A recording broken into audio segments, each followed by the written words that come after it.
boys and girls. We're at the very end of Psalm 23. I will dwell in the house of the Lord forever.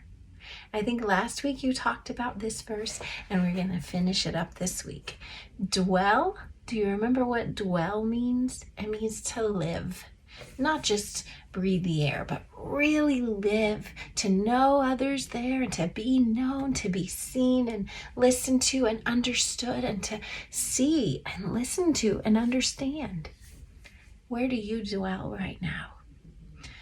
You dwell in the place where you are so known and so loved. You feel so cozy at home. It's that place you always want to be. Maybe it's at grandma's house, sitting on grandpa's lap, or snuggled in bed with mom at night while she prays over you, or maybe on the ball field with dad. That wonderful place where you get to be 100% yourself.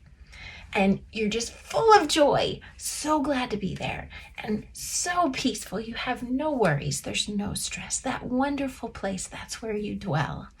The Bible tells us we'll dwell in the house of the Lord forever. And that's even better than your most special place. Forever, the last word of that sentence, is something we don't understand very well, but it's longer than anything else. It doesn't have an end. So imagine being at that special place, more special than your current special place, with your current specialist person. You're in the most wonderful place with the most wonderful person forever. It doesn't ever end. You never have to pack up and go home. You never have to wake up and get out of the cozy covers. Nothing bad ever happens. You just get to be there, dwelling in the house of the Lord. And that's where our main focus is today. It says we'll dwell in the house of the Lord forever.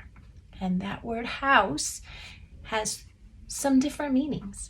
House, the house of God, is what? We usually think of the house of God as church. And maybe David was thinking about dwelling in God's house forever. Maybe he was thinking about going to that special place that's set apart. It's only for worshiping God. Maybe he was thinking how one day we'll get to worship God forever. Maybe.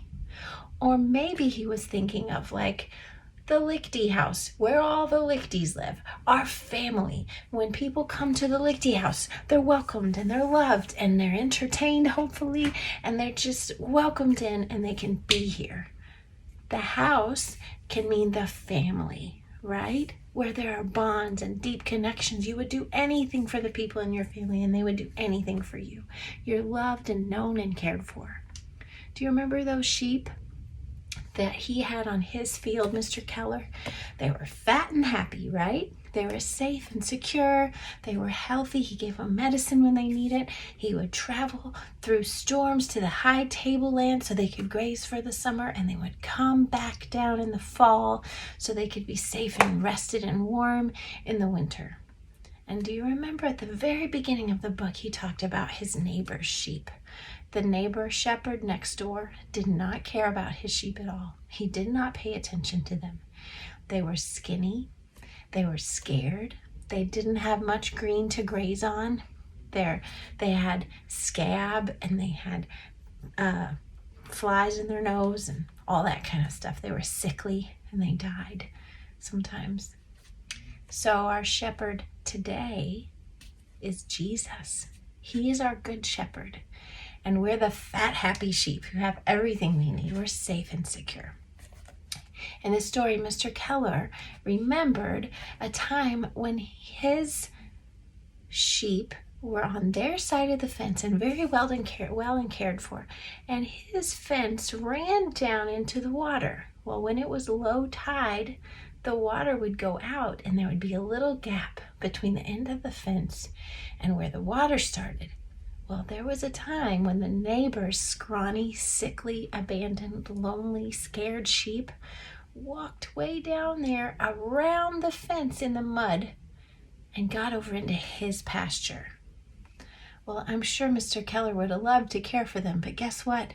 Those sheep were not his. He did not own them, and so he had to give them back to the owner. They were so sickly that they couldn't even walk. They couldn't stand up anymore. So he lifted them and put them in a wheelbarrow and wheeled them around to his neighbor shepherd. Even though the neighbor shepherd didn't care about them at all, they belonged to him. And Mr. Keller couldn't steal them. That shepherd, do you think he took good care of them and helped them and healed them? No. He let them die. It's so sad, isn't it? Well, that's a good reminder to us. Our good shepherd is Jesus. He invites us into his household. He welcomes us and he cares for us. But he is the only way into that good and wonderful household of God where we can live forever and be known and loved and cared for forever. The devil would have us come by other ways. We hear of other ways to be happy and have a good long life. Maybe it's working really hard so you can make a lot of money. Maybe it's getting really famous on YouTube so you can be wealthy and popular and have so many friends. All of that's a lie, boys and girls. That is a lie. That's coming around the fence, not through the gate. That's trying to get goodness in another way. But the Bible tells us Jesus is the way and the truth and the life. No one comes to the Father but through him. If you don't walk through Jesus, who's the gate, if you don't know and trust Jesus as your good shepherd, you're not going to get into his rich pasture. You're not going to be dwelling in his house forever. The enemy, the devil, will have tricked you, and you won't live forever with God in heaven.